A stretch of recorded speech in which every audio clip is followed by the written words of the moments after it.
I do kind of wish I was streaming Street Fighter 6 right now, playing that. But instead, we're going to be going over the plot details for 13 Sentinels Aegis Rim. Hello everyone, it's me, Cooksel. I'm just waiting for Ash to come online.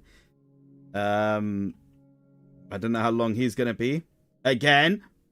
So we'll just have to wait. But in the meantime, I'll load the game up because I have a better idea of what we're going to be doing here.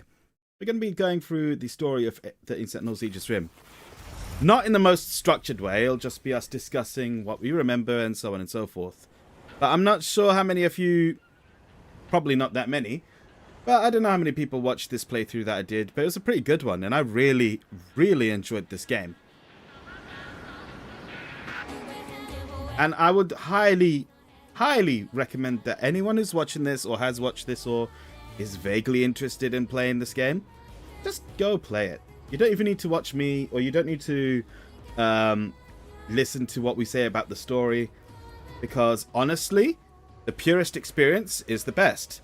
Dive in with no expectations and with no pre-knowledge of the plot, and you will be in for a fantastic ride.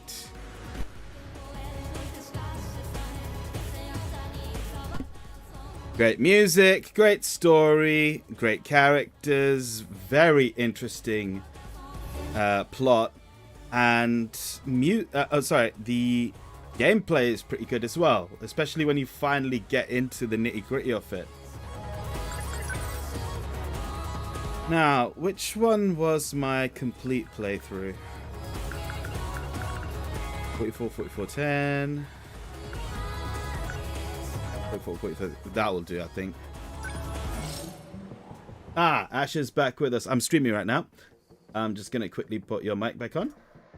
Yes, we are live. Awesome. Can you see the game?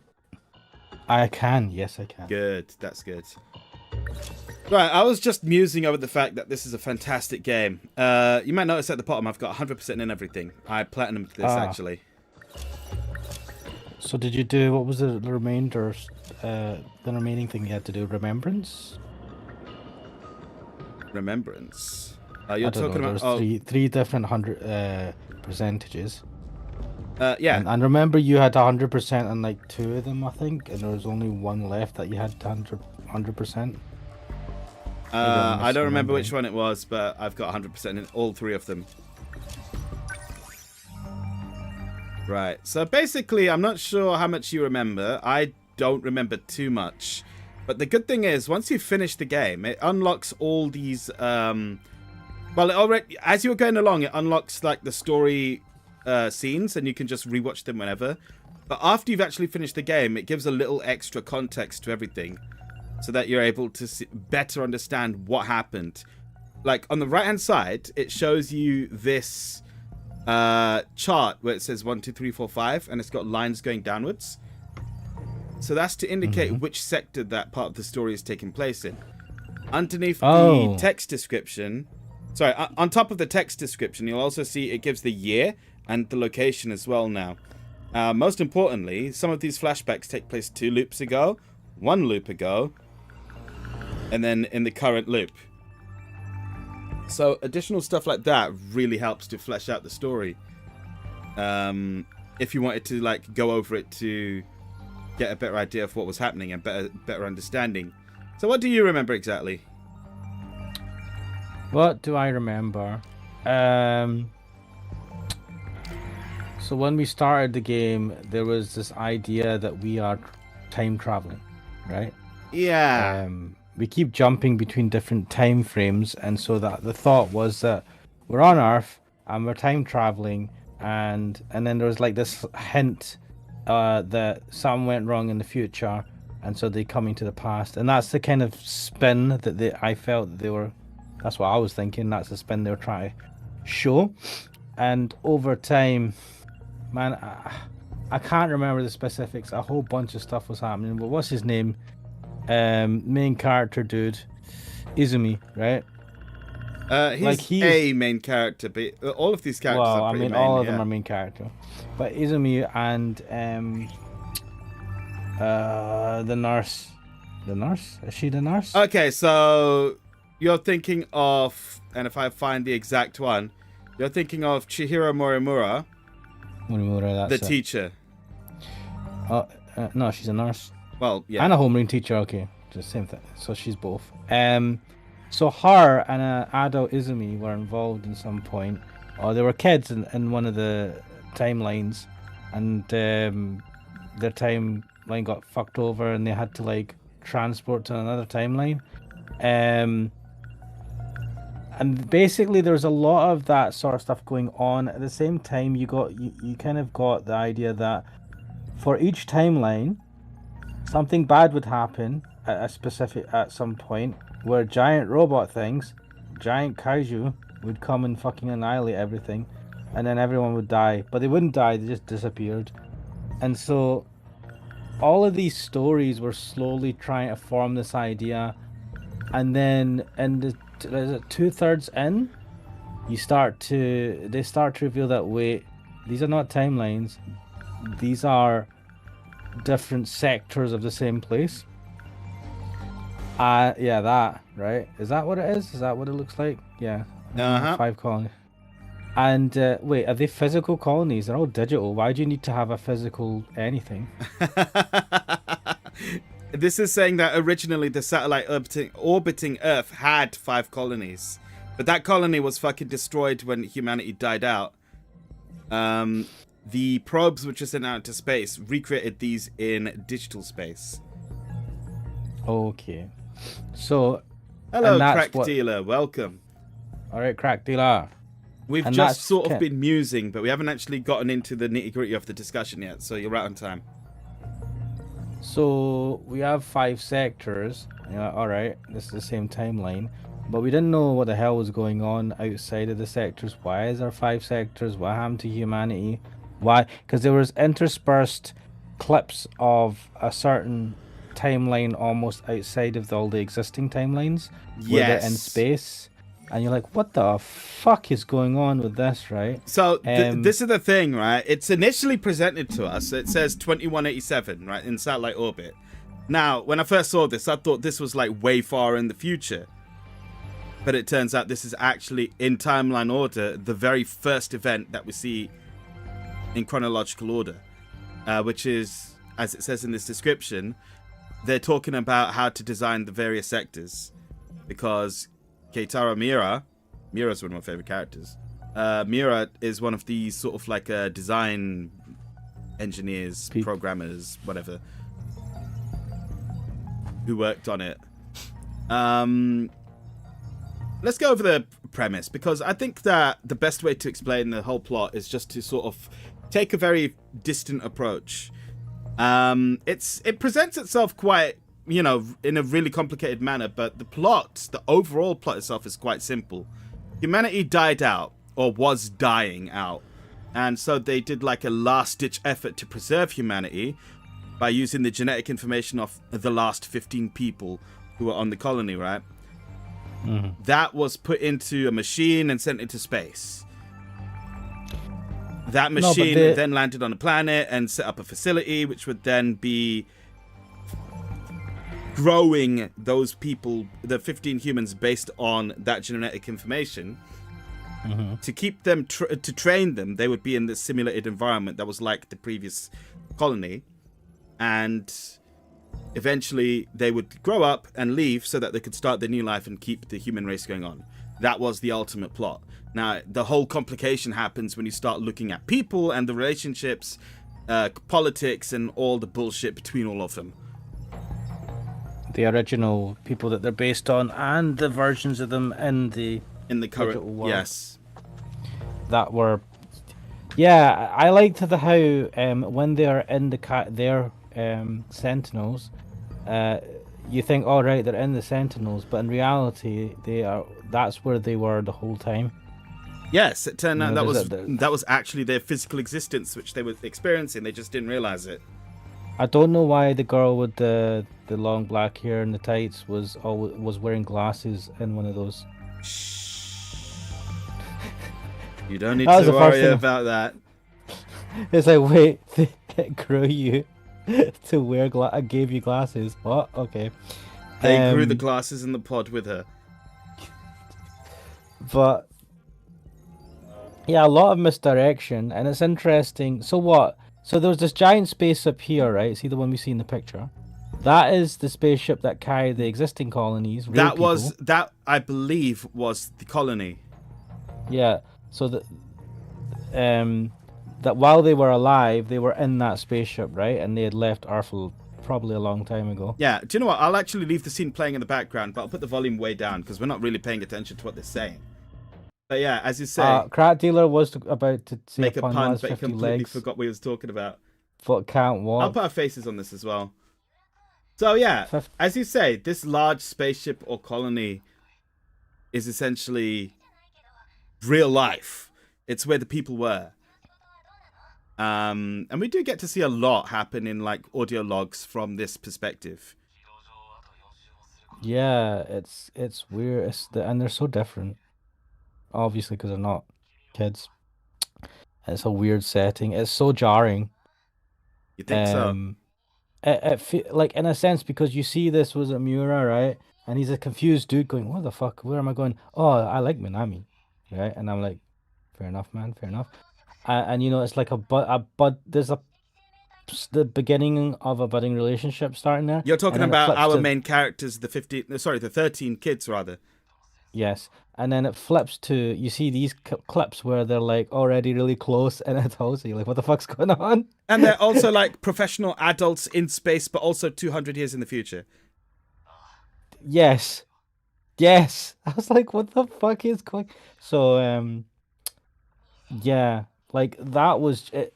It did a good job because I think the aim was to keep you as the aim, like to give you information over time, but keep you super confused throughout, even though you're getting more and more information as to what's happening.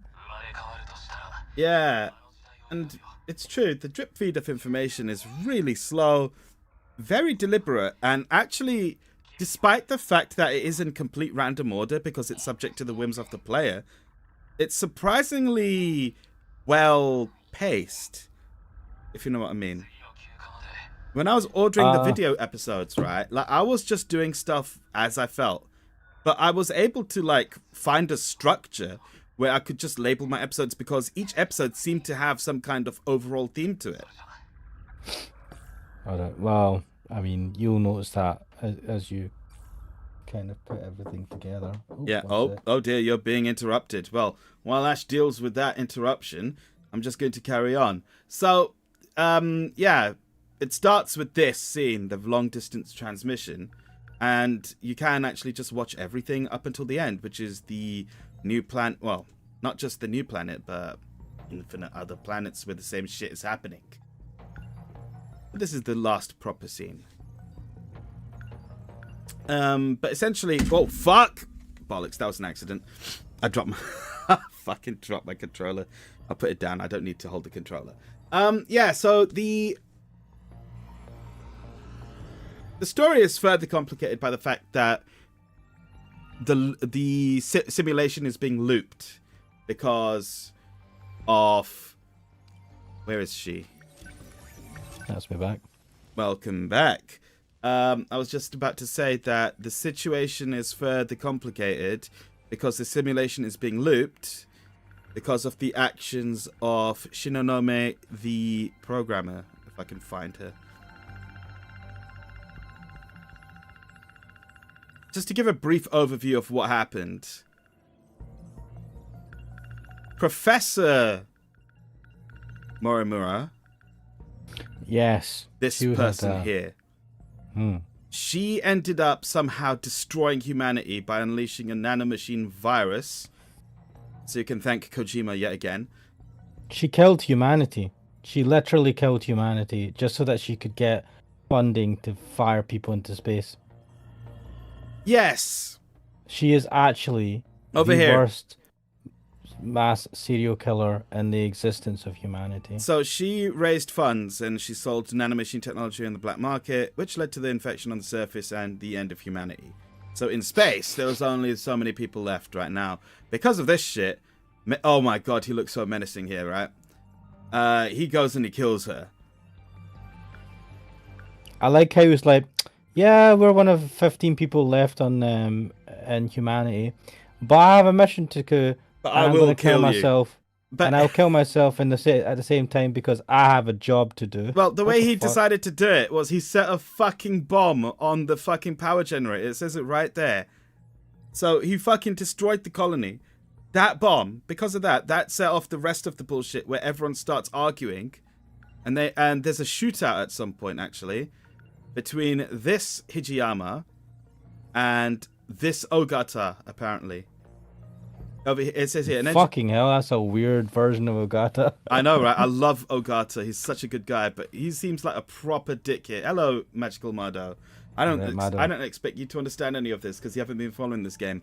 So yeah, because because of that fucking energy dispute, they have a fucking shootout. There's him and a bunch of dudes on both sides, and it ends up with a bunch of them being killed. I believe the only survivors were, and let me find them. The only survivors were Shinonome of that time period. God damn it. Where are you, Shinonome? Oh, there you are. This Shinonome and the original Tetsuya Ida, who we only ever see once because he's apparently a guy who doesn't give that much of a shit. This guy. Right? Now, I do need to rewind a bit. Earlier on, we had found out that Okino, who's a programmer, had decided to copy and paste code from a video game into the simulation because it made his Why would you do that? Because it made his job easier, apparently. He just took He's environments. a genius engineer, and he cut corners like a little bitch. Well, it says like it says it right there. He tends to cut corners in coding, so he borrowed a portion of environment code from a video game. And he explained it to fucking Hijiyama of the future past. He said that section of code will never be accessed. Don't worry about it. But Shinonome, who was like the project lead or some shit, because Ida was like, I don't give a fuck. And honestly, he's such a, I don't know what was wrong with him. He's like, there's only one guy and one woman left, right? And he's like, I'm still not going for you. So she fell into some despair, and she's like, "Well, fuck everything then." So she went into that code.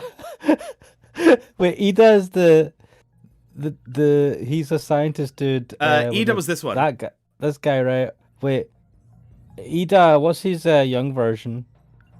Oh no, wait. So that dude. There's this Ida who was the original, as in the base of the DNA. Then there's Tetsuya Ida. Fuck me. They should keep them all together. There's Tetsuya Ida, who's like the mastermind of the this one. This guy is Ida, right? Oh, yeah. I was wondering who the fuck and who's the young version of him then? The young version of Ida is Amaguchi. This motherfucker. Yeah. So genetically, these are all the same guy. Why does he look so different? He's younger. He looked like this when he was younger. Look at his fucking brown hair and shit, man. He has brown hair. Fuck? But we can't see in these fucking text logs. Well, he's a shithead. But anyway. Okay, like, the point is he rejected. So Tetsuya Ida wouldn't bang, what's her face? Wouldn't bang her, even when she was literally the last woman left alive. Right, she's broken it after realizing that Tina has been using her from the very beginning. She loses all hope for him. Right. So did she fall in love with Ida? It seemed so. If you want me to find that scene, I'll find it. But wasn't Ida in love with the glasses girl? This Ida, this Ida of the future. I can't remember. Let me see what it says here. He was in love with the girl with the glasses and pigtails. No, this one was. No. Oh no! Wait, no, sorry, no. This one, he likes. No. Wait, sorry, no. This one. This one was. He was in love with Tomi Kisaragi. So what about the original one? Who was he in love with? No one. I don't know. I don't think it's actually known. But he did not want to go with Shinonome. This is one of the This is one of the problems I have. Right. Overall problem I have with this fucking game. There's too many fucking characters because it's not 13. It's 13 times 3 almost, right? No, there's several versions of the same person. You can see that already. And then, like, if you're watching this as a series in one go, right? regularly, even then it would be ridiculously hard to track. And then when you play it as a game, and granted, because this is a playthrough and I'm watching it bit by bit with a week in between each one, it is almost impossible to track. And that's why it's like and I'm terrible with names. There's lots of names here. I can't for the life of me remember who's who. I just remember the teacher, especially in the leather freaking bondage gear. It's a biker outfit. What are you talking about? Whatever, the leather outfit. That's not a biker's outfit. Have you seen bikers' outfits? That is a special fucking dodgy ass. That's a sneaking suit of the Kojima. What is wrong with this? It's epic, but it's a fucking super tight sneaking suit, the type that you'd wear in MGS2. Oh, and I have no problem with it. Anyway, that girl's got hips that could fucking. Welcome, Garlic Predex. Yeah, so we've got, you got Chihiro Morimura. And then she's like this, like, amazing Chihiro Morimura lady. and Iori Fuyusaka, all the same person. Yeah. So there's 5 versions of her. And she falls in love, the young one falls in love with, what's his name? Oh god, I do keep forgetting his name, but is he the 426? No, he's not. He's not. No, 426 is Izumi from two loops ago. He becomes 426 because he's a killer. He's a killer. But is he a killer? Because everyone is not real. No, him and this Chihiro Morimura went on like a sort of the best killing spree version. To try and stop everything.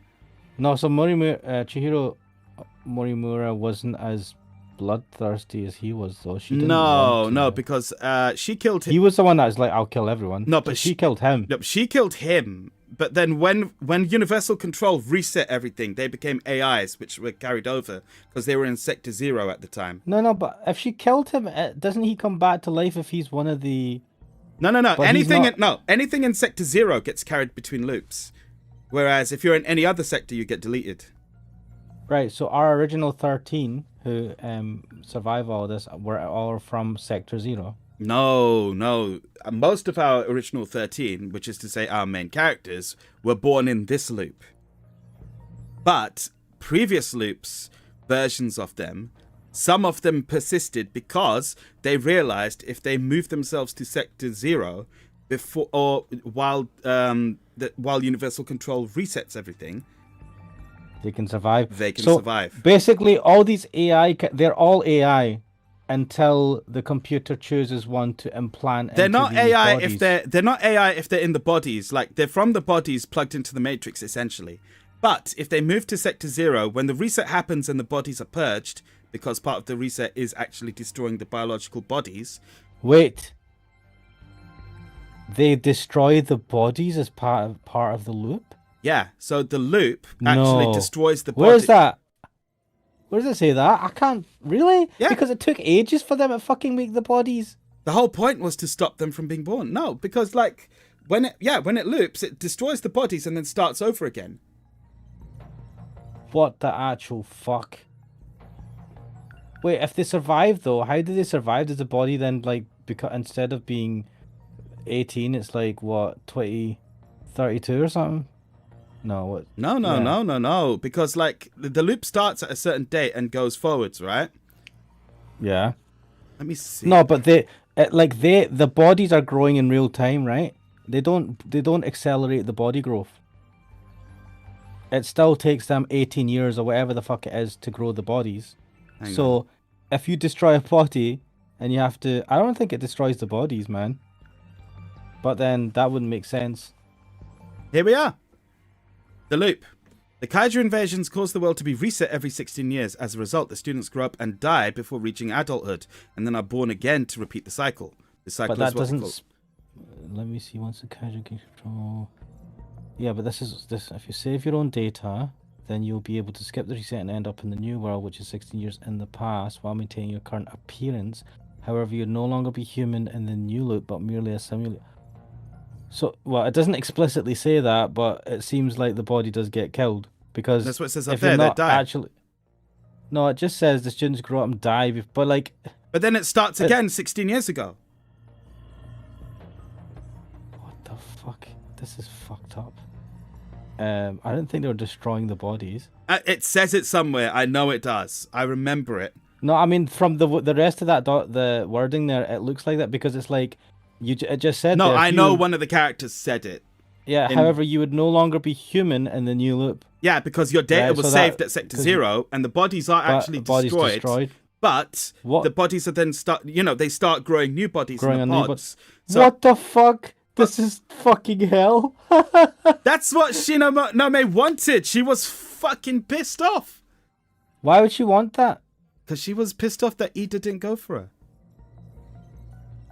She was like, fuck it, we're all dead anyway. Fuck this, we don't need to survive. So we're just going to they're going to kill these like 18-year-old children. We're going to kill 18-year-old children forever, right? 16-year-old children. And yes. Sorry, 16-year-old. And Garlic Predict says, this plot is way more convoluted than Zero Escapes. I need to get into Zero Escape. Yeah. Is it? You've played it. Shit, what happened? Zero Escape was not like this. Holy fuck. First of all, I didn't have as many characters.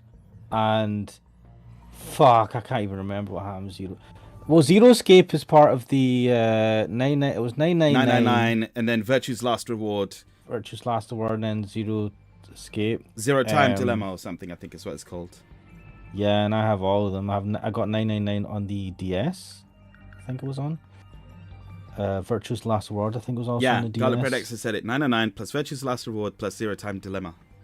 I played all those. It makes me sad that those are like some of the best of that genre. Like, because I randomly played them, and then I'm like, oh, I've already played some of the best of the genre. I like it when I'm an idiot and don't know what I'm playing, and then I'm like, oh, there's lots of these good ones that I could play. I've been playing shit ones. You know what I mean? All right, yeah, but can we agree that the loop, part of the loop is that it looks like they killed them. It disposes of the bodies and starts again. That is fucked up. Oh my god. Anyway, yes, I agree. So yeah, saving your data basically turns you into an AI, and you don't have a physical body to return to. I was wondering why they were bitching so much about that, because I was just like, what is going on? If you're all AI, who cares? They're not all AI. If you were originally the main characters are physical. Human. You were originally human, and then you got rebooted as AI. Then obviously that sucks. It says on this, it says, based on the stability of the facility, it was believed that there have been at least 300 loops leading up to this point. Oh my god, they have killed 300 sets of these people. Because there's some info in this that wasn't actually in the main story. It's just like extra stuff. One loop ago, our story has 2 loops that took place beforehand, before our current loop. So it doesn't even cover the 298 or whatever. I imagine those ones don't matter too much. They don't matter. They just kind of like grow up, nothing much happens, and then they die at the age of 18. 16, sorry. What a fucking nightmare scenario, eh? Yeah, so the colony was fucked up after the explosion that Sekigahara did. You know, he blew up part of the colony, which then resulted in less power because he blew up the power thing. That resulted in a shootout, which resulted in most people dying. So do you know what this basically says to me, this overall story? Fuck is that humanity are fucking shit, right? Because even when we're almost like extinct, some dumb fuck, right, decides to carry on being a fucking assassin, right? In a world... Hello. I mean, why does he... He's like, I have a job to do. Are you fucking stupid? Are you a robot? Why are you continuing to do this? He has a job to do. I mean, I don't know what he'll spend the money on, but fair play to him. What money? He's dead. He's a fucking numbnut, right? And then on top of that, some programmer cut corners and... where is Okino? Hang on. Okino the programmer, yeah. I mean, very sexy programmer. Oh, here it says here he was shot and killed in that. Yes, he was shot and killed in that shootout. Let's just say that most programmers do not look that sexy. He's a sexy kid. Except for me. Whatever. Of course. Big yourself up. Lie. Just blatantly lie to the chat. And it says here that he is Chihiro Morimura's child, apparently. Now, I don't remember that too much. I also don't feel like it has that much significance. That was hinted at near the end. Yeah, I feel like it's not that significant. It kind of came out of nowhere. They're just like, oh, yeah, wait, my kid, I have a kid. How lucky is that, eh? You get on a survival spaceship for humanity, and your kid gets on as well. What are the odds? Mm. But then again, wasn't she like 500 years? Well, not 500. She was ancient. She's like 200 years old or something, was she You're not? talking about Muramura, the professor. Yeah, she was. She had some ridiculous age. I don't know if it's going to say it. No, it doesn't. Someone mentioned her age, and it was like, Crazy. what the fuck? I think it was in the Oh, 100. do you know what? Someone did say that like she uses nanomachines to keep herself looking younger. God, she looks good for Kojima! 100 something. I mean, she looks good. Whatever she's taking, I'll take some. You know what I mean? She still got it. One of the ones I find interesting is Megumi Yakashiji. The original was this child, because she was one of those sort of like last survivors of the original. And that's it. Like, just she's a kid who's there, and they took her DNA and made a clone of her for this project. Megumi, the girl with the tights. I can't remember. Yes, the girl that chatted to the cat all the time. No, that's not tights. Those are thigh highs. Oh shit! Damn. Well, it's even. She is a succubus, man. I mean, the way she dresses, and then the way she dresses, it's a school uniform. Man, shut the fuck up with those thigh highs. That's not school uniform. Those are lacy as fuck, man. And the skirt is not regulation length, so are they ever? They are. Whatever. Anyway, my point is, looks the same.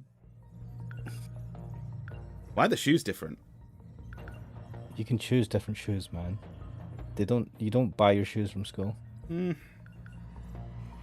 He's wearing fucking trainers now that I look at it. Variety.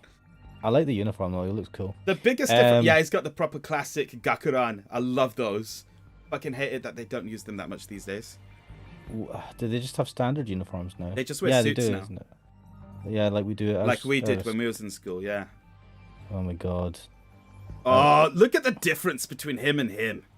He became a man instead of a fucking girl, like hot boy anime protagonist. He became a real man. He's got the most differences because he can be Juro Kurabe being influenced by Tamao Kurabe because he took like mental psychic damage from being in the Sentinel for too long or something. Yeah. And then how would you call her? Like school nurse Morimura decides to try and implant his memories of 46 in him, which then results in this abomination, Kyutashiba, who is also Fluffy the cat. Yep. Because nanomachines. And I'm not even joking, because nanomachines, like there it is, it says it right there. Fluffy's true identity is 46 or Juro Izumi. But he was actually doing good shit behind the scenes. He was putting nice code in everyone so that they can actually fight on an even fucking platform with the Sentinels against the Kaiju. Bloody hell. There was this guy. I was looking at something, the thing that shows all the characters where their activation tattoos thing is. You know, the thing they have to touch on their skin to activate their Sentinels. Yeah. And I just find it hilarious because all of the girls had them in like interesting places, like their belly, the leg, the thigh, or something. So I like. And then I was looking at all the dudes, right? And all the dudes were like on the fucking hand, on the forehead. Yeah. And I'm like, yeah, this is fucking Japanese. I mean, the most awkward one was. I like Kisaragi a lot, but her one was like dead center in the middle of her back. I'm like, what the fuck? How are you supposed to ever reach that? She has to left. You just have to be flexible. Come on, Kuxel. All right. Oh, did we ever see? We did see her. I think we only ever saw her once. Ooh, I never saw her. She talked about how long it takes to terraform a planet, and that was it. I don't think she had that much. I like more adult Kisaragi. The young one, she's a school kid, right? But also, I know she's 16, but she looks 12. What the hell with this? I don't know. It was a bit.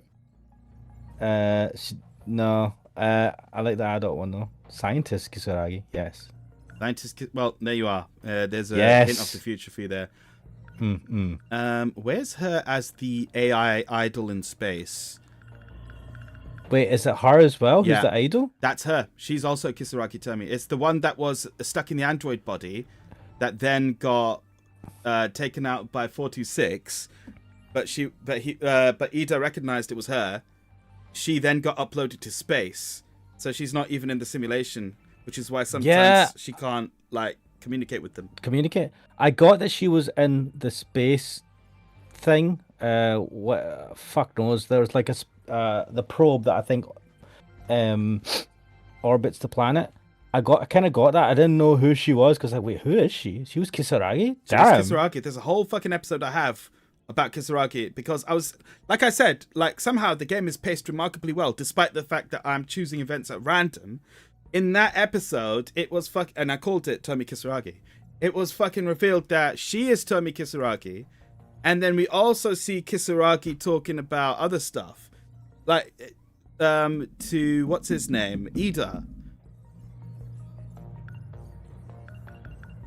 Have we got Ida from when he was working on? Well, it says here he was in love with the deceased Kisaragi. I guess we don't have a picture of him when he was. Oh, that was him. Yeah, because he had longer hair and it looked brown. He looks more like Amaguchi. Yeah, because he is Amaguchi as well. And he was sitting there like fucking lovelorn, like, oh, I want to bring her back, and he brings back an AI and I'm like, mate, get over here. This is bad. What are you doing? I watch it. The problem is, right, a lot of the episodes, a lot of your playthroughs, I watched half asleep. Well, that's your problem, mate, right there. No, but mate, like, it's hard to follow everything. God damn, there's so much going on. This is why I'm saying you have to play the game yourself, really. Like, don't even watch my playthrough, because my playthrough is for me to record my own fucking playthrough of it. But this all game of you guys should who have be been experienced. all of you guys that have been faithfully watching through Kixel's playthrough, it was all for naught. Kixel says you have wasted your time. You should have played the game. You're putting words in my mouth. This series. What are you talking about? That's exactly what you said. This series exists as a fucking advertisement. Play this game. It is fucking worth it. I have thought about. Do you know the way we play games? Well, most of the games we play, we just kind of play all the way through them with the visual novel styles, right? Especially me, because I specialize on not playing games. I have thought I kind of want to do things where I intro games and really just do that rather than play all the way through. That's my first look things. I've done that a bit. Yeah, but it's not it's maybe a bit longer than a first look. But I'm thinking, but then I want to finish the games, and the streams are a good excuse for me to finish. And there you are. I'm thinking about carrying on. Anyway, that's something else. Yeah, exactly. What the fuck was I talking about? You're talking about Kisaragi, and you're talking about the whole episode about her and what was revealed about her, and Ida, the point where Ida had put her into a robot, and there was a whole episode for that, and that this again was a well-paced game in terms of story. Yeah. Anyway, I've already been over the main points of the story, right? But there were some points that I didn't understand, and I'm trying to find out. One of those points was apparently at some point it was seen that there was a problem with using the Sentinels and it would erase your memory. Yeah, if you overuse them. So that's what happened to Shinonome, and that's what happened to Izumi Jiro, who then became Jiro Kurabe after they decided to save him by implanting him with a new personality. I don't understand how that happens. I don't understand how that works. They don't really explain that, but let's just roll with it. They do a lot more shit in this, so... Magic. Yeah. I also do like seeing the designs of these as they go on. They are awesome. It's so crazy that all of the crazy shit that's happening, the main plot that we see again and again and again is the big robots coming in and destroying everything, and as the gameplay aspect of the game is fighting them, is all because humanity is fucking lazy and shit and, convinced to fuck itself over. Lazy programmer decides to put a bit of a game, thinking, it won't be a problem. A woman who has given up on humanity and life decides to fuck them over and make them live a hellscape of continuous birth and death and rebirth. It's like you're explaining it to me now because I didn't understand everything that was going on, but just thinking about it, we kind of didn't deserve to survive in this game. I mean, that was her point exactly, right? Yeah, but somehow, through the magic of being the protagonist race of the story, we get out of the cycle and we come out into the quote unquote real world. No, the magic of surviving was because of... Where are you? The power of love? No, Fluffy the cat. It was his plan. Oh, I hated him. He was having Megami go shoot everyone, right? And that would... So where's that gun? Put the Damus code into them? Yeah, no, they already had the Damus code. This was to modify that code. So it says here, the Sentinel pilots who were shot by Yakishichi's syringe gun are able to enhance their Sentinels by utilizing the Daimos game system. It injected them with the ability to upgrade, which gave them a better chance to win against the Daimos. Yeah, the Kaiju. Kaiju, yeah. Wow, he was a dick. I hated him. I really hated him because he came across as a right dick because he acted like one, and he was getting her to do weird shit and just being like, "You're a magic girl." I was like, "What the fuck? Why is she believing him?" Someone said there were two cats. I think it was you, and you were right. Look, there's Fluffy and there's there was Shintaro. A second cat. Yeah, an actual stray cat. Yeah, because the only one who can see Fluffy is actually Megami Yakishiji. Yes. So there you go. He was actually not a complete dick, and he was apparently the unsung hero. 426 was the unsung hero. Yeah. The person who was like seen as a mass serial killer, like horrible escaped prisoner, evil person, was actually the person trying to prevent them from being fucking annihilated every 16 years. And like, yeah. Oh man, it's fucking mental.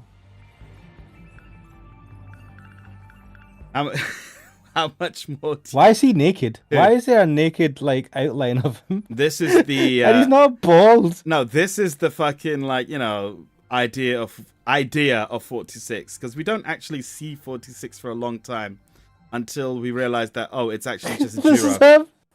Look at this dude, like, and he looks alright, right? But then you compare him to this big, muscly, fucking black silhouette. I am the darkness that you fear at night. And he became like, honestly, it's this guy who became this.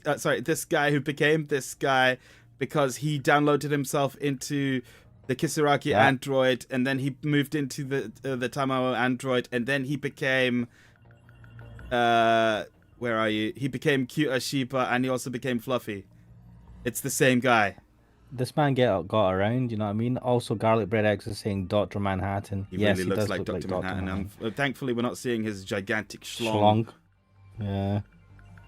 Right. I also really like these fucking android designs for some reason. They always crack me up, but they are vaguely threatening. What, the robots? Yeah. Yeah, they creeped me out, mate. Just sitting there, disengaged. I was looking at him going, don't fucking wake up. Don't fucking wake up. All right, this is the thing. This DD426 virus. I never understood when they got rid of this. Yeah, a nanomachine equivalent of a virus that attacks the brain severs a portion of the nanomachine that's physically connected to the cerebral cortex, which handles memory. The brain suffers damage, causing pain and memory loss. Upon discovering that this program code could be used to sever Daimos code, Okino tested the code on himself 1 year ago. He suffered gradual memory loss, so he had no choice but to become an AI with a simulated personality. Wait, Okino? I don't remember this. So which version of Okino is in the current loop then? Did he survive? If he survived and became an AI, what was his AI version in the last loop? Because there's an Okino from 2 loops ago, and then there's an Okino that we know. Oh, hang on. He used DD-426 on himself to detach the decode. He wasn't affected by the Sentinel infection, though he lost his memories. No one could tell the difference between original Okino and this one. Okay. He saved his memories in his nanomachines, and so the simulated personality makes up his identity would be fixed to his brain. Okay. I kind of don't know when this happens. The AI one probably existed in the nanomachines in the body of the new Okino. Yes. And they would merged, potentially. He probably saved his data in Sector 0 then and then brought it across. Yeah, that's why he was the most fucking know-all, insufferable know-all of all of them. And that was just part of his personality anyway. I mean, he is, but he actually didn't know almost everything that was going on. He's like, oh, you found that out? Oh, well. You fucking asshole knew the whole time. Although he dies in universal control due to an android attack, he's still able to communicate with Hijiyama inside Sentinel 12. So our Okino actually died. Wait, what? Wait, did an Okino not survive all of this? He survived, but... There was an Okino that came out of the pods, right? Yes, because he was in the pods. He explained it all to us. He was the one who explained that, oh, these are growth pods. These aren't cockpits. Who the fuck would make a cockpit in a robot anyway? So the AI version must have sacrificed himself. Ah. And so maybe they didn't merge. And then that current loop version is the one that survived it. Yeah, hang on, let's see. So you can actually... these are all the events. You can watch the whole fucking game if you wanted to from here. But you can also order it by characters. Nice. Right, so let's see, where the fuck are you, Okino? Because Okino doesn't have his own story mode. You can see Izumi from 2 loops ago if you want to watch him. Jeez. These are all his stories. Okino. Right. The earliest thing is talking about the interlocutors.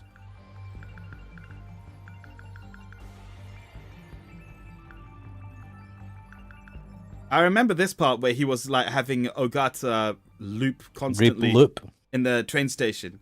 So that's a fucking simulation in a simulation. I mean, aren't we living in a simulation in a simulation? Who knows? Let's bite you. Let's not. Let's not make implications about the real world. Just talking about this game. We'll wake up in a fucking feeder pod, like, Matrix style. Yeah. That's what death is, actually. That's what heaven is. You'll wake up out of a pod and go to some. Oh, it wasn't real. This wasn't real, but waifus are real in that world. Imagine it. Right, so Tetsuya Ida, the man himself. And this is... Yeah. Was he not in love with the professor? No. Was one version not in love with the professor? No. Ida was in love with... Okay, Ida from 1 loop ago, who's the adult, was in love with Tomi Kisaragi. Ida, our current Ida, which is Amaguchi, was in love with... I forget her name. You know the yob? Yeah. Yeah. She's Yuki, this one. Yeah. Yuki Takamiya. She got attitude, she can kick your ass. She's a girl who can kill you. Sukeban. Yeah, there we are. it. The Sukeban. 1970s to describe delinquent girls. Sukeban games. There you go. They made Valhalla. Published Valhalla. Or did they make it? No, they made it. No, yeah, they made it, and it was yeah. There you go. Aha. You learn something new every day. Right. God damn, so much happened in this. I know, right? It was awesome. It was annoying though. I was like, I don't know what's going on because I can't remember with it. I can't put the pieces together. But they did a good thing in the last few hours of the game where they really, like, even if you don't know everything that's going on, it didn't prevent you from appreciating the ending. It's a really good ending, yeah. Coherent at the end, where you didn't need to remember a million things from like 10 hours ago in the game to really to understand what was happening at that point. Yeah, this was the only time we saw Tetsuya Ida. I'm going to load this one up, but yeah, this was the only time we ever saw the original Ida. And he just seems like he's a bit of a dick. Can't even look at it straight on. Oh, look at this attitude. Yeah.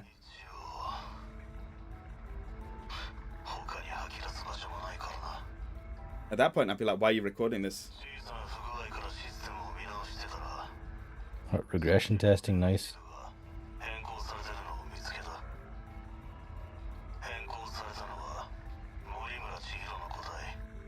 So that's the old lady putting her memories in there. Yeah, I want to live on. What, Izumi? If you ask me, I imagine the professor could use his ID. Hmm. You have to actually still make implications and inferences yourself. What, is he on to Juro? I think so, yeah. What an asshole. Yeah, he has a point. If I was going to die, I don't give a fuck what's going on. You're calling him an asshole, and you're like, wait, I'd do the same. What is my... are you saying I'm not... Kixel, you know me. Alright, I am yeah. an arsehole. I recognize an arsehole. I get this. Yeah, and this was Shinonome, you know. She talks about it, I remember this. Let me get through the part. This doesn't matter. It's interesting how she's got this like crop top on, Huh? but a super long skirt. That's just the Like you can see her uniform. midriff. No, that's not the normal uniform. She wears a different uniform from everyone else, and she's That's the old maybe a school hike uniform. top. Well, she's from a different school as well, apparently. Wait, what am I doing? But like most uniforms don't show midriff. She's definitely hiked up the something. Maybe for more movement. Here so we she can go. beat shit at people. So this Shinonome was having problems with her memory, so she was trying to find out what's going on, right? Who is it that I love? Because this one's in love with Goto, isn't she? 全部嘘だった。未来の私。愛は口だけ。井田さんは最初から私を利用する気だったの。 Wow, easily led on, eh? Mm-hmm. もうここにしか人類は残っていないのに。人間は未だ騙し合い。 Yeah, because we suck. もうたくさん。 Oh, that's interesting, Garlic predicts. 人間は滅びる運命だったのよ。箱舟計画なんて実行すべきじゃなかった。計画はすでに第2段階。ここからではもう止められない。 So rather than stopping it, she fucks it up. だから狂わせる。 Why'd you want to derail it? プログラムを流用してリンクさせた。 Why even bother? セクターを重機に制圧させる。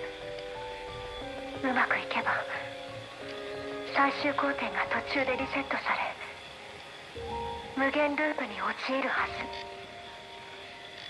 人間のいない平穏な世界だけが残ればいい。 Oh my god. You just started hating humanity because your boyfriend was lying to you. Yep. ここも What a fucking bitch! これが人類の最後。私たちに未来など。 Oh my god. So this is what set everything in fucking motion, really. What? Do you know, I'm fucking well pissed off at that attitude. Like, all you had to do is just do nothing, right? And it would have been alright. But no, you're so petty. Like, I get it. It was a really bad thing, and Ida sucks, right? Our old, the original Ida is an asshole. But to fucking forsake humanity? Just because you're pissed at an asshole? Oh my god. It really, that kind of really gets under my skin for some reason.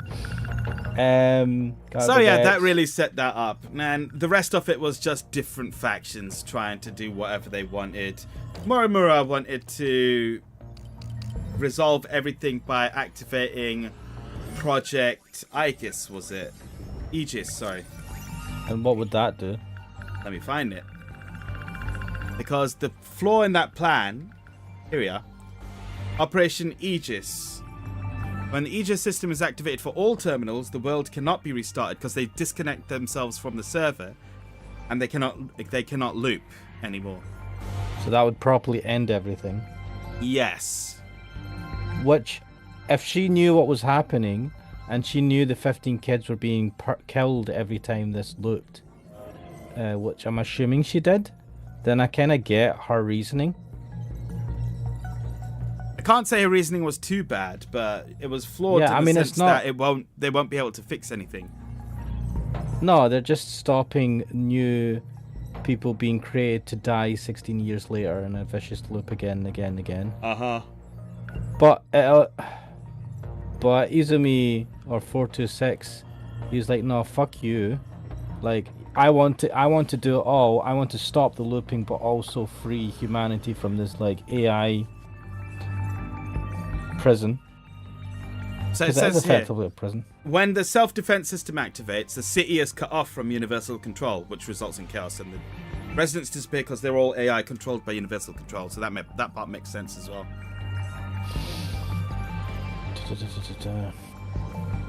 Yeah, because I remember they went to the previous sectors and nobody was there. And they're like, where is everyone? There's not even bodies.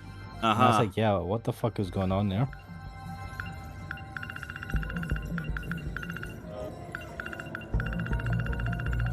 I think we've basically gone over most of the story anyway. Like, yeah, I was the broad strokes of the plot. In the beginning, I was so fucking confused how these Sentinels could exist in old time, like in the past, and in the future. And I was like, how the fuck are these same Sentinels being fired to the past, but also coming to the future? And you know, I was like, what's going on here? Right? I was like, really. It was just really confusing. I mean, it all makes sense now. But I remember just being like, what the hell is going on here? It did a very good job of making me feel that way for a lot of the game. What the hell is Japanese chin? I haven't seen this one yet. Nenji Ogata threw this insult at Tomi Kisaragi. In the original Japanese, the word he used is chinkusha, Japanese chin dog, and kushami, a sneeze. Is that because she's got long pigtails like its ears? I think it's because of her name.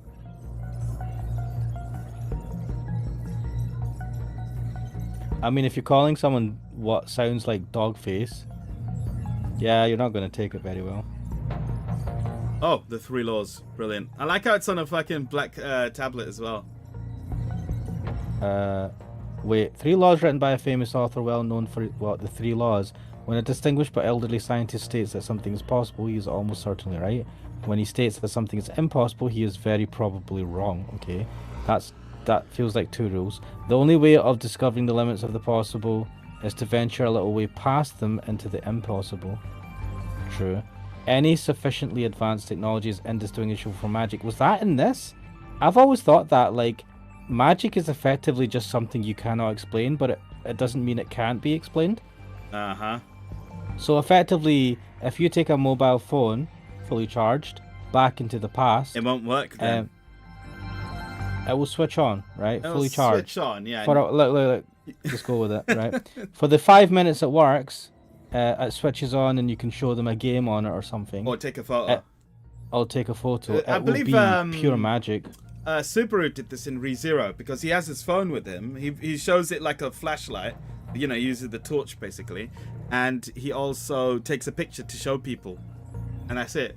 Also, he keeps it as like a timepiece. He, like, keep an eye on the time sometimes.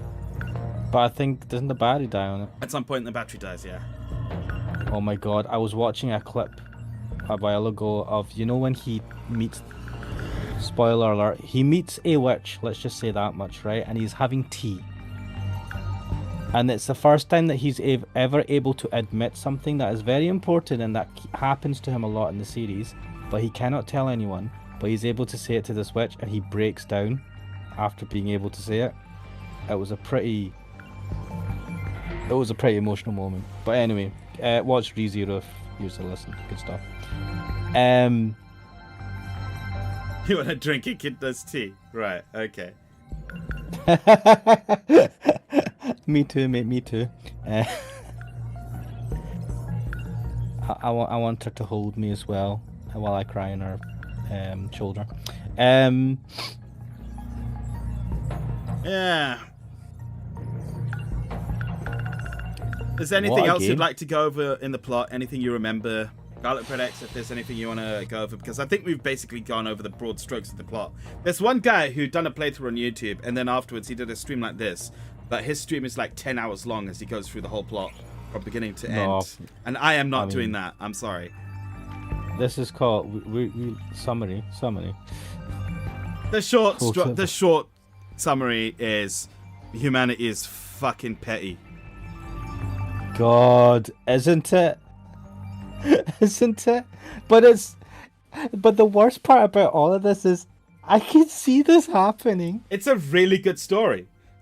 I could see this actually happening in real life because we are that fucking petty. I mean, if you look at the wars and the things that we get up to just now, right now we're in the midst of it and we're like, oh, yeah, or maybe you'll be like against what's going on or for it or whatever. But in the eyes of history, outside the context of this current time, when you look at it, people are like, why? What was the point? Why did you do this? What was the point, right? What was the gain? What was the benefit? Because my group of people, yeah, that group of people, nah, fuck yous. That is what it boils down to. We have not grown out of tribalism, but at the same time, I don't think the BS of communism is the answer to any of that either. All right, there wasn't, but yeah, like we are petty, we are extremely petty like that, and it's kind of hilarious how all the really important horrible things that happen in the current loops that we see, like how the reasons for why they happened are so petty in retrospect. Yeah, I wish I could organize events by BJ, the real main character, the best character. BJ, the best name on the planet, saving everyone. So he was one of the few, like, I can't say anything bad about BJ, whereas everyone else, there are some good things about them, some bad things about them. If you take all their three forms, I don't know. I mean, each character there's good, bad, but BJ is just all good. The BJ is an AI version of Mira who was transferred into a robot body. That's got to suck, eh? He enjoyed it. He was fine, and he was way too pure for this game. He was just great. I mean, I like Mira in all his forms. Like, honestly, he's just a chill guy. He seems pretty cool. Seems like a pretty cool guy to hang out with. Mm-hmm. He likes hamburger. And as BJ, he was just adorable as fuck. I love how he flocked to, was it Minami? Yeah. Yeah. Stayed in the bag. He's like, he knew his priorities even if he's a fucking robot with like fucking track legs. He's like, I know my priorities, mate. Wait, what are you wearing? Gym clothes? Yes, I'll stay in your bag, please. So Garlic Bread X says it's only a good ending if Okino feeds Hijiyama yakisoba pan every day for the rest of his life. You know, oh my god. You know what Okino's like. He won't feed him yakisoba pan. He'll toss change on the floor and say, "You go buy it." And Hijiyama will love it. We'll go and buy it every time, and every time he eats it, he will go, "Oh my!" Okino is such a fucking tease. He is though, right? What? He's such an asshole. He can't just. I like Okino. He can't I like just, all like, these characters, but yeah, he can't just be nice to Hijiyama. He has to be taunt him, right? Tease him. Why can't I fucking switch to him in the skirt as well? I'd like to see that artwork, but it's not here. There must be. Come on, man. There will be. I'd have to. They had him in it so much. I'd have to check my. I've got like an art book of the game, and I'd have. Have you? Yeah. Is it? Did you get a physical copy of this game? No. I did not get a physical copy of this game. But when I say I got an art book, I mean that I downloaded an art book. Oh, okay. All right. Don't be freaking. I'm sorry. I'm old. I think of physical books. I would like to get it if I could, but like I got the art book and I was making the thumbnails from that. Ah. Right, now in this art book, it does have pictures of the characters. And I'm just going to quickly flick through it. Do you know what? If I can...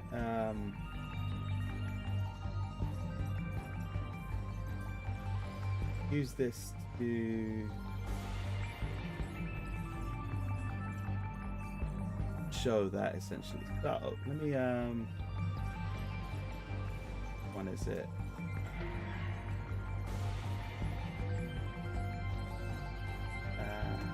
Yeah. So I'll just quickly show. Actually, just to protect myself a little bit, give me a moment. Okay. Just going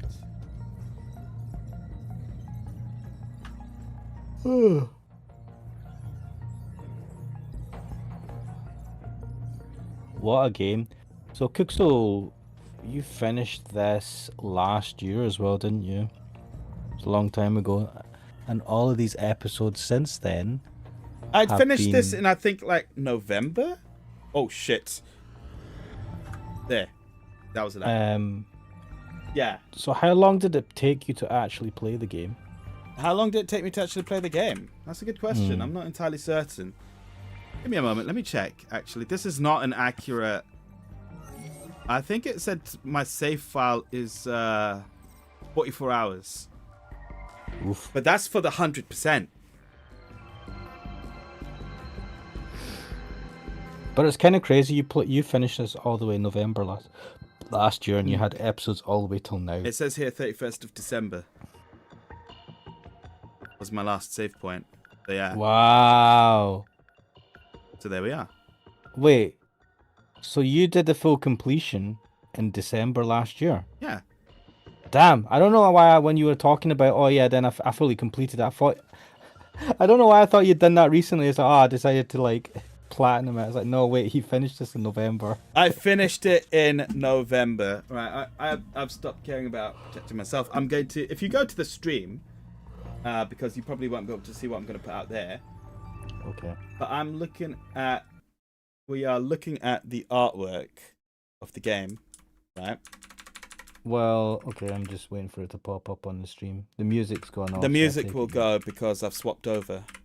Ah, yeah, you swapped out the screen. Right, so we got stuff like BJ over here, and it shows his it's that helicopter girl. thing. What's her face? Oh yeah, you'll be delayed a little bit. I'll be delayed, yeah. Right. No, it's in Japanese, so this needs to be translated. It gives info about all these things as well.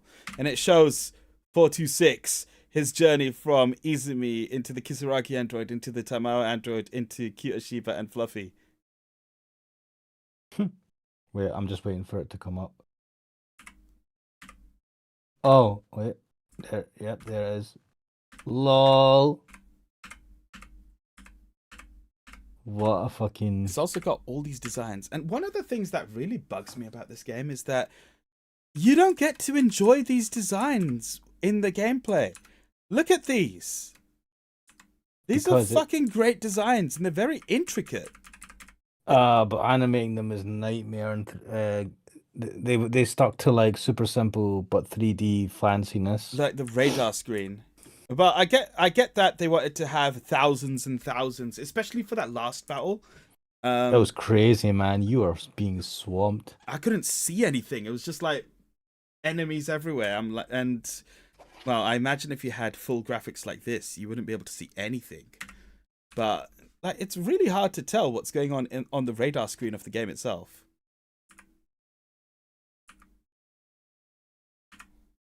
I did find myself kind of almost, shouting to the TV. It's like, oh, look that way, You've been surrounded from everywhere else. You're not looking. But obviously, A, I was not watching it when it was previewing. B, it's not a live stream. I'm just going through the art book. If there's anything. Oh, here we are. There's sprite sheets.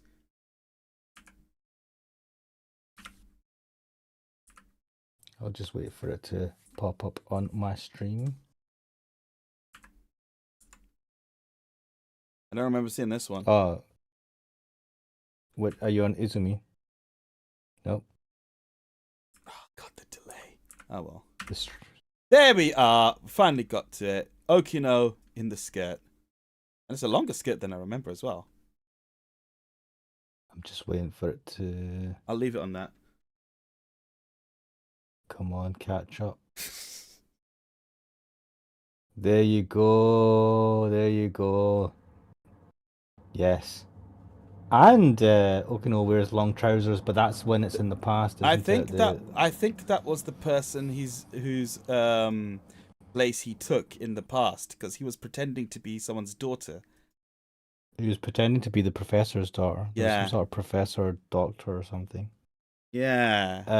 How'd you take up someone's place in the past without actually looking like them? Good question. I suppose Okino probably brainwashed people. But then what did he do with that person who he was replacing? Also good question. Well, I suppose they're all AI, so... But then they have a massive respect for those AIs because their parents and family were all AI. And I think at the end of the game, they said that they are they were working on creating human bodies for the AIs to bring them to Earth, to bring them to their reality. Yes, that was at the end. Yeah. Using was, the I think, growth pods. Yeah, which I think they were thinking, like some of the original crew on the Might have been thinking about something like they that. were yeah, the one of the is it Tokyo? What's the woman? The girl with the dark hair. That doesn't help me. I don't know. Anyway, she is a scientist who specialized in. It was in the end. She specialized in genetics. I think it was mentioned that she was looking into that, but she didn't get anywhere with it. I think that's But I actually think Tomi Kisaragi. She's got white hair. Oh no! She You got- might be thinking of Yuki Takamiya, but the original one. So this is the girl who She's the Yob isn't now, the ever. Sukeban. No. There's another one who's she's like a robot or something. Oh Fuck, wait, what is it? Karabe Tamao. I think She's like the so. grandma of everything. Like, oh shit, this woman. Let me just wait until It scrolls up, down rather. God, it's taking its time to catch up with me. Come on, stream. It should be almost instant. Yes. No, mate. Wait, let me refresh. Let me check. Is this running? Are you behind a bit or something? Let me refresh the whole page. It might have at some point. Yeah. Anyway, yes, her. So her original form, the person, she was the genetic specialist. Oh, this is actually, I should have done this earlier. It's actually more useful to go through the art book. So you see, this is Ida. You'll wait for it to catch up. And this is still Ida. This is what he looked like when he was younger. And this is how you know Amaguchi is Ida. Like all of a sudden, his hair went black, and he started wearing suits instead of a lab coat. He's serious the fuck up. What the fuck? Did he start dyeing his hair, or he stopped dyeing his hair potentially? I'm going to say maybe his hair went white from stress or something. I don't know. White. His hair's black though. And then he Alright, dyes he it started black. dyeing it. Okay. Miwako, she's an AI. May she finally get a boyfriend one day. She was adorable. Yeah. I felt like she was such a nice person. I felt so bad for her. And I was like, oh, she's not real? What? And when they came back to see her 5 years after being out, and they were just both crying when they saw her, oh, man. I felt, and she's like, what's wrong, guys? They're like, oh, Miwako, you're adorable. I hope she finds someone. She deserves it. Same, yeah. She'd look, I mean, I think she looks fine as she is, but lose a couple of pounds and she'd look amazing. It's true though. I mean, she's got a lovely personality. She was a really nice person. So we've got the androids here. First of all, the Men in Black at the top, and the fucking androids. These androids are so I don't know why they make me laugh. Like fucking Terminator bullshit. Creepy, man. Yeah. Fuck. It was the teeth, especially. The heads. Yeah. The skulls were fucking freaky. I mean, they don't have eyes. They just have like what I they guess do have is that some kind of center input black thing. Yeah. And then when they're And actually as like people, they have eyes. oh, that is a good point actually. I can't see. No, that's the back of the head. And we don't really see from here, like from the broken Kisaragi android. Whatever. You don't see how the eyes work. Maybe they put eyes on them, or I don't know, man. Don't think about it too much. Yeah, not going to think too much about it. Oh, Morimura. I'm just scrolling through. Oh, now we're getting to like older concepts. Oh, wow. I don't even know who some of these are. Wow. Look at Morimura. It looks like they had a completely different artist at some point. Yeah. Who's this guy? What, the guy with the watermelon? They made 426. You know the friend of Izumi who's actually 426. Yeah. I think they made him fat. I just saw him a fat, what looked like a maybe fat version. That's of what I him was in that talking old... about. Is he the fat Yeah, one? right. Hang on, wait, let me go back. So you think that's supposed to be Shiba? Ah. Wait for it. Actually, yeah, because he's yeah. Do you know what? Maybe, yeah. Maybe. I mean, it could just be fucking someone totally right, like friends that they never Never like. implemented. Do you know what? Miwako is a friend of Thingy. Yeah. It might have been like another friend who's just there and is like, yeah, guys, the adorable fat guy. And this, I don't know what the fuck this is.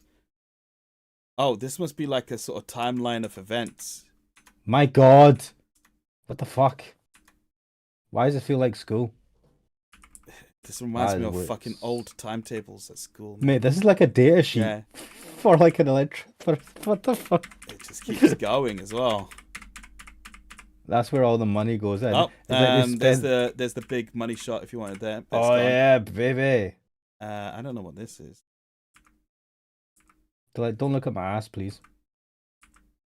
That's from the ending. Yep. Oh yeah. And then... They're all brave. I love how that no one's bothered about being butt naked in front of each other. Oh, look at that. They don't have clothes to wear. They just came out of the pods, right? Yeah, but it's not about... I'm not saying nobody's like, let's get some clothes. It's nobody was ashamed. They just started going, fuck it, I don't care. But it kind of ruined the mood if they suddenly... Oh god, my PS5 wants to turn off. It would suddenly ruin the mood if they suddenly go, ah! Let's go get some leaves and cover ourselves. The reality is, if I came out of butt naked, she is kind of covering herself. So I'd be holding my balls going, fuck! Guys, let's get some... I'm just going to go get some clothes. Anyway, and the last part of this is what looks like, I'm guessing, fan art, but it's not fan art. It's fan art by the actual artist. Also, this picture is way too fucking... what? Whoa, suggestive. Let me just 1 second. Don't keep it on it. Keep it on it. Damn! Damn! That's a keeper. I like this. Yeah. These people have taste. I like this one with little Chihiro, the Professor Chihiro, where she's got two fucking dolls, one of Miura and one of Goto. I don't know. But you would. I like the one to the right of that, which was it Natsumi with BJ. BJ, and it's got it's a different. I don't know what that aesthetic is, but it's got a certain aesthetic that's kind of. It reminds me of like 80s manga. It reminds me of like the 80s Ghost in the Shell manga a bit. But yeah, 80s manga in general. I like it. That's not Yakisoba Pan, that's Takoyaki, isn't it? I don't know. Looks nice. I don't know what the fuck's going on over here. They're whoa, what is going on here? It's bottom right. I like this. Yeah, that's what I'm saying. I don't know what it is. I don't know what it is either. But I like it. Oh, this is the other works. That is Odin's Sphere, the main girl from that. And this girl is the Amazon. Yeah, and this one is the Amazon from Guilty Crown. I think. Is it called Guilty Crown? What's it called? Wow, look at her. I like a woman. I know some people were like, I remember some people were going on about the fan service in this game, but out of all the games that Vanillaware has done, I think 13 Sentinels has like the least amount of fan service. I mean, did it have a lot of fan service? Try to think. I mean, the outfits, fair enough. There's like short skirts and stuff. No, but like, I mean, they are naked. Dragon's Crown. Thank you, Garlic Bread X. Yeah. Go look up some of that artwork because normally Vanillaware go in fucking hard with their fan service. Dragon's Crown. Yeah. You're looking for that now? Anyway, I'm going to go back to the game. Let me just transition back. Where's my... Is that this infamous game I've heard of? Wait, is it? No, this is something else. No, I think it is. Wait. I'll have a look at that. Yeah, some of the characters... Yes, I've heard... I think I've seen someone play this game. Uh-huh. Some of the characters are ridiculous, but... Yeah, I've seen the witch character a lot. The witch, you mean the sorceress? Yes. With the hooked cane. Hooked cane. And giant boobs. Yes, I've heard of people talk about this. And yeah, well, anyway, I do think we've covered enough of the broad strokes of the plot. Humanity was shit. They destroyed each other, and then one of them decided to destroy their project that would revive humanity. That's essentially the broad strokes plot of 13 Sentinels. Spoilercast. It's a lot more intricate than that. It's a lot more involved, and it's definitely worth playing. I would highly recommend anyone who liked this, definitely just go play it. It's worth it, because when you put the way it tells a story, it just feels good to put it together. When you're drip fed this information, and you make connections in your own mind.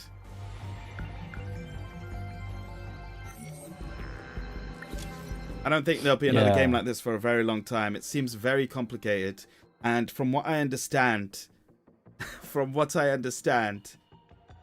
they had to cut a third of the original story out anyway. What the fuck? I know, right? Probably stuff that covered the beginning. I think so as well. Like, I can imagine a lot more detail about the original colony and stuff like that. They might have actually had like a timeline, like a series of story gameplay that would have covered that. Maybe, because there was none. It was only snapshots, and they might have near the end let you play through some of the story beats of that. I can't imagine how that would have worked though. Garlic Bread says there was more. There was. Apparently there was like a whole bunch extra that just didn't make it into the final game, because this game took fucking ages. Also coincided with the COVID pandemic, and you know, that's just not a good time to be making anything. How long did it take for them to make this game? Let me look it up. I'll get an exact figure rather than a ballpark estimate.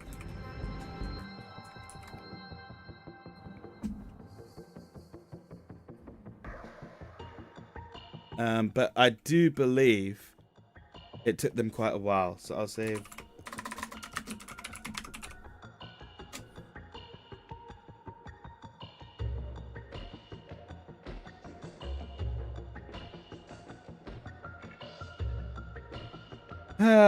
director and writer George Kamitani conceived the game in 2013 following the completion of Dragon's Crown.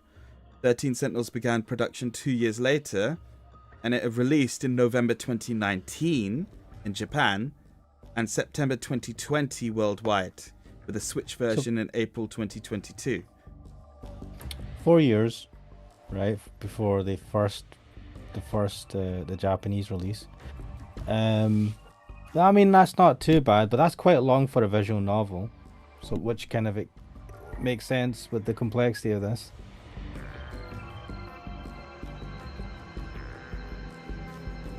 Not bad. Uh-huh. Oh, no, this was a ride. It was a ride and a half. Hang on a second.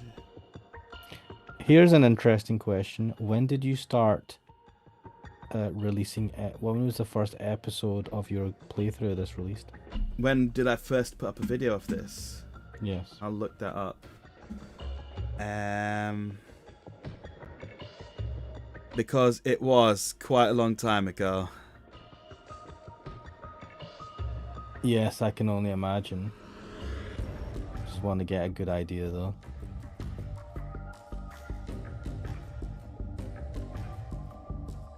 "7 months ago" is what it says. So 7 months ago. 7 months ago for the first video is when it went up. Interesting, because like that'll be close to when you've finished it, because January, February, March, April, May, 5, so from October time potentially. Yeah, One of them is- September, yeah. October sounds about right. Let me see. Where is the first? 13 Sentinels. Premiered October 28th, 2022. Yeah, so this has been a long playthrough. Do you know, it's kind of crazy some of these games that you play through, and the amount of like time you have with it. I don't know, the amount of time it takes for it to fully come out. It's crazy. But yes, 7 months of videos on the Cooksoul channel. Well, I intended for this to be a long one because I knew games like this are fucking long, but also because it's good to have some sort of drip feed content in case I needed to, as I did, leave for a while. It's very useful to have things that are there in the interim. Yes. I'm a bad man. I live on the fucking wild side. I go, fuck it. Right now, I've only got one video I can use as an interim in case I have to suddenly up and leave. Higanbana. The one Higanbana that I've got recorded, which I'm putting up next Friday. This Friday, rather, because I have a very, very sudden wedding to attend. Which you know of as well, but yeah. Yeah. Yeah. Very short notice, like unbelievably short notice.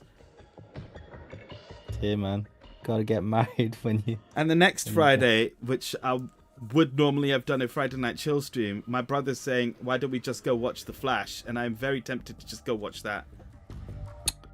When's The Flash coming out? That Friday. Fuck. Because if it came out earlier, I would have just watched it earlier. Oh well. I do plan to try and watch The Flash. It's interesting at the very least, the story surrounding it, and I hear it's potentially quite good. I need to watch Spider-Man as well. But yeah, this is outside the scope of this video now. Yes. Yeah, this game's great. Fucking play it. I can't rate it highly enough. I just want to say that see the style of moving through the menus and especially the gameplay aspects, the fights. Yeah. Oh, I just love the brightness when you're doing the fights, the fighting parts.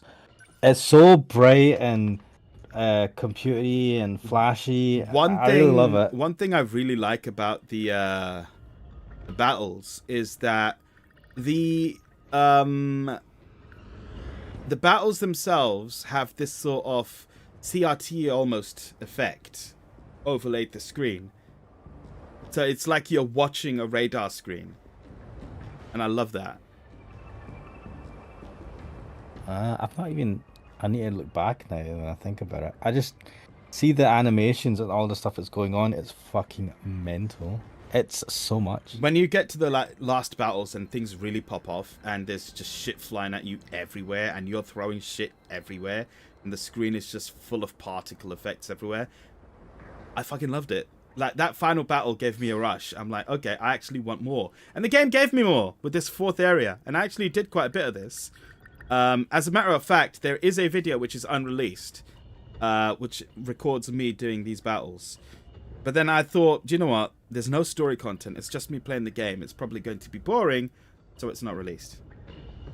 That might have been good for a stream, actually, rather than a pre-recorded video. But the thing is, no one is interested in watching the battles.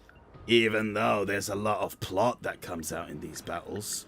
Wait, why are you saying that? You just get less views for those videos, or...? No, I always got the sense that the battles were just one of those things that people were like, I feel that the battles are good if we're chatting with you while you're doing them. Whereas the story bits are better pre-recorded. But no, man, it's like so well. I just love the menus as well when you're switching about. It's just like so slick, so well done. It's the style there. All of these things that they've done around it. It's slick. It's nice. It's a very good menu system, yeah. Yeah. Like, it makes sense. You can see everything and you understand what's going on. Like, yeah. There's a lot of different mechanics, a lot of different things in terms of the UI that they've put into just for like even this little bit here where you're switching between the characters is a one-off, right? You don't have anywhere else in the menu system where you're switching between characters like that, things like this. Like, there's a lot of effort they put into it. Like, you can get a good shows. sense of each character's personality just by looking at the animations a little bit as well. Oh, do you know what? You can't tell that her thigh highs are all that lacy at the top because of the way it's drawn here. That's what it is. But they're still thigh highs, mate. Yeah. I mean, come on. No, it's her who has the tights. They're white tights. Yeah, she's got the more, I'm a little schoolgirl that goes to primary school or something. I'm like, okay. That's a red flag. Garlic Bread X is saying, for me personally, I didn't enjoy the battles as much because it was hard for me to tell what was going on. I still like the character dialogue that happened in them, though. That's fair enough, yeah. Hard to tell what was going on. In all honesty, I couldn't tell what was going on either. Half the time, in fact, most of the time, I couldn't even identify what units were what. As in enemy units. Yeah, I did kind of see that. I still blast everything. I made that one. I don't know if I ever put that video up where I was talking about the year end, but I did make a criticism of 13 Sentinels. I'm like, you know, one way they could have spiced up the battles, because they made the fucking graphics, right? Do you know what? If I go to a fucking battle and I load one up, I'm not going to go into a battle, but like, if you go into the Sentinels themselves, right? Wait, hang on. How the fuck do you... Yeah. Do you see the preview window there in the bottom right corner? Yes. It shows you the fucking attack animation. I was like, why didn't they just like load this preview window during the fight so that it could just like play a little animation of an attack being carried out? Like, look at this. This would have been awesome. Yeah, but there's like 100 of them on the field. How would you... And 5... No, just quickly show this, right? 20 different units at the same time, all simultaneously attacking. It doesn't need to show it happening to like the exact units. What I'm saying is, have the radar screen as it is. I choose an attack. Then it loads this very quickly. Just plays this little animation. To show you what it... To show what's happening. Oh, that you've done it. Like a little cut-in.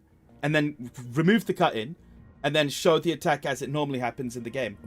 But the problem is... It would slow the game down, I know. Yeah, you've got like... Because you're doing actually 10 attacks at the same time. So here's the thing. I've taken that idea. I don't know if you've ever seen the Super Robot Wars games. No. That's how they do it in that. Like, you choose an attack. It will then play a little animation of the attack being carried out. Oh, was that as fast-paced? I've never played that game, to be honest. I've seen it. This was super fast-paced. I think... Especially at the last bit, yeah. Despite being like half turn-based. I know. It wasn't really. It was I didn't even realize till like the last few battles, but it was actually real time. Like the fucking RTS part is in RTS where attacks are happening constantly, and then when it comes to your turn, the battle pauses. It slows down time. Yeah, the battle pauses so that you can just make a decision. Yeah, exactly. It was hard for me to figure that out. Garlic Bread says a lot of tactics and strategy games have animations like that. Yeah. And I'm thinking, like, you know, it wouldn't really have... They've made them. Like, look, the assets are there. Look. You could just show that. But it would definitely slow down gameplay, because when you choose your option, everything goes fucking back into real time, and it's like, all hell breaks loose. Then just make it skippable. Then it keeps the pace that it is now, but the option is there if you just want to watch the shit happen. Nah, well, I still think it wouldn't be a good thing. But I get what you're saying. Like, it's all there. Why not? Like this one. Look at this. Well, that's shown that one. Yeah, but if it showed this sort of stuff, it would be a lot... I think it would have made the battles a lot more exciting to watch for someone who is an observer, not a player.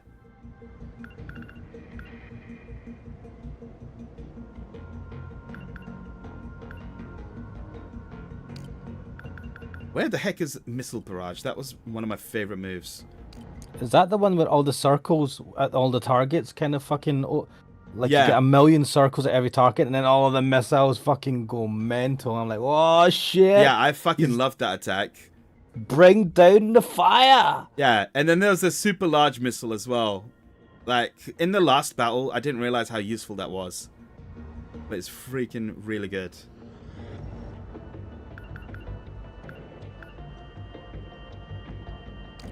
A lot of really good...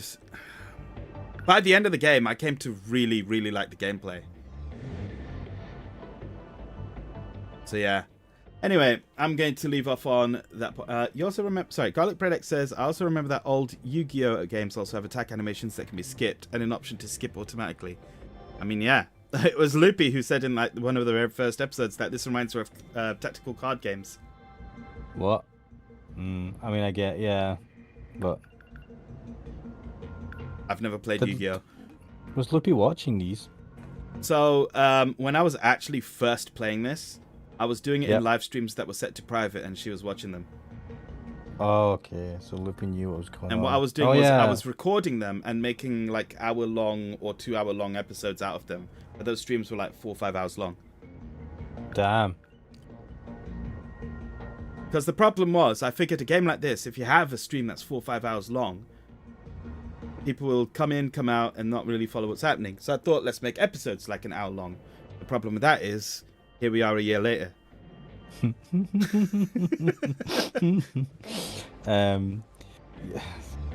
is what it is, man. It is what it is. A game like this, I think, just can't be streamed. I feel like I can literally have a stream on its own with us chatting about the method that we put out video, the method we use for putting videos out. Listen, and all stuff around that. Do you know what's a perfect stream game? What? The Legend of Zelda Tears of the Kingdom. Because most of it is just sort of fannying about, right, in the wilderness, and then something stupid happens, and then you have your brief comedic clip, which I can then use in a highlights reel later.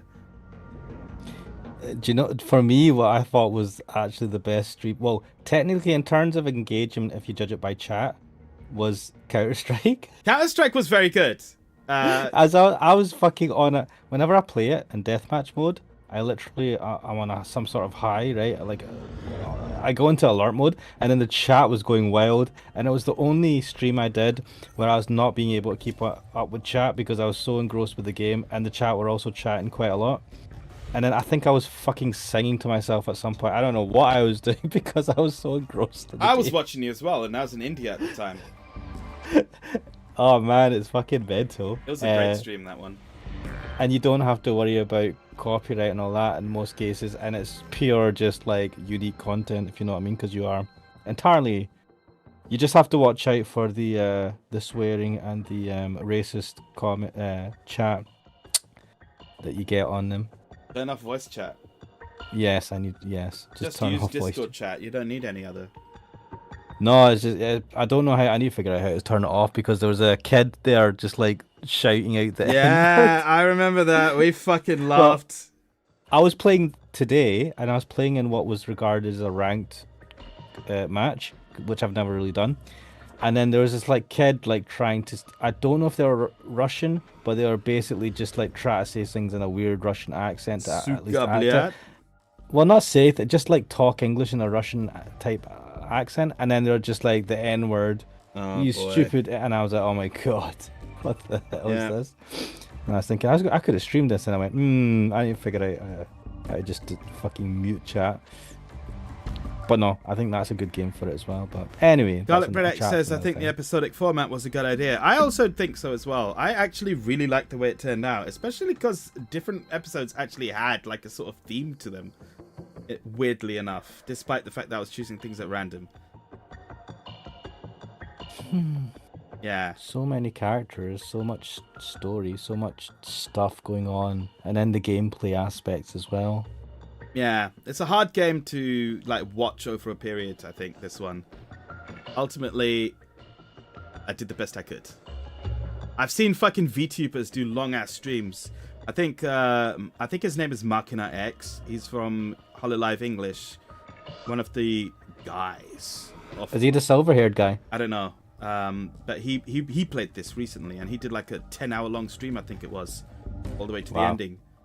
And I need to check, is his fucking ending like viewable? Because my ending is not viewable in Japan because of copyright horse shit. And earlier today, I had a scare where it looked like YouTube deleted the fucking final episode stream video from my channel, where I had you check it for me because it looked like it was gone. Yeah, I mean, I can still see it, so it looked fine. Yeah, I don't know what was up with that, but I was actually like preparing some kind of letter to read out on stream and be like, fuck you, YouTube, I hate you. Maybe don't do that. What are you talking about? I would absolutely do that. Just burn that bridge, set fire to it, and fire a nuclear bomb at it, yeah. I don't care, you know this. But you want to have the guys on chat and be able to stream, man. You don't want to go to fucking, what is it, Rumble or whatever the fuck those other places are that stream that shit. I don't give a shit about that. I come here because it's easy to save, right? Ultimately, I just want to enjoy myself with the people I care about on stream. That's it. Hear that, guys? Cookso cares about you. Of course I care. Everyone who comes here is a friend. Anyway, let's finish up here. Yeah. I can finally retire this game from my system. You were great, 13 Sentinels. I really loved playing you, and I highly recommend this game to everyone else. But it is time for it to be removed. Do you keep your save data when you do this? Yes. Okay. And I have the cloud as well, so yeah. The cloud. You were great. You entertained us thoroughly. It's gone. And confused me entirely. Until near the end. And then after this chat. And so, even still, I don't think we actually properly managed to fully understand everything. I still don't understand when the virus effects of the the Sentinels went. But like, I don't care anymore. It's like, whatever. I got the plot I wanted. I enjoyed it. I love the characters. We all love the characters. We all love BJ. Yeah. So yeah. And we all love a good BJ. Mm-hmm. Yes, and on that note, let's call it tonight. See you later, guys. This Friday I'll put up the Hikanpana video. So that will be a premiere. Because I will not be in attendance. I have to say that tomorrow might get delayed a little bit. I'll not be here tomorrow either. I usually plan it for 8. Yep. That might get pushed out, so I'll try and give an update on that tomorrow. Right, well, I might not be here tomorrow, so we'll see what happens. Oh. Well, if you're not here, then I'm just going to do something. I might not do anything or do something totally random. Anyway. Always the best. Anyway, that's 13 Sentinels. Play it. Night, everyone. Good night.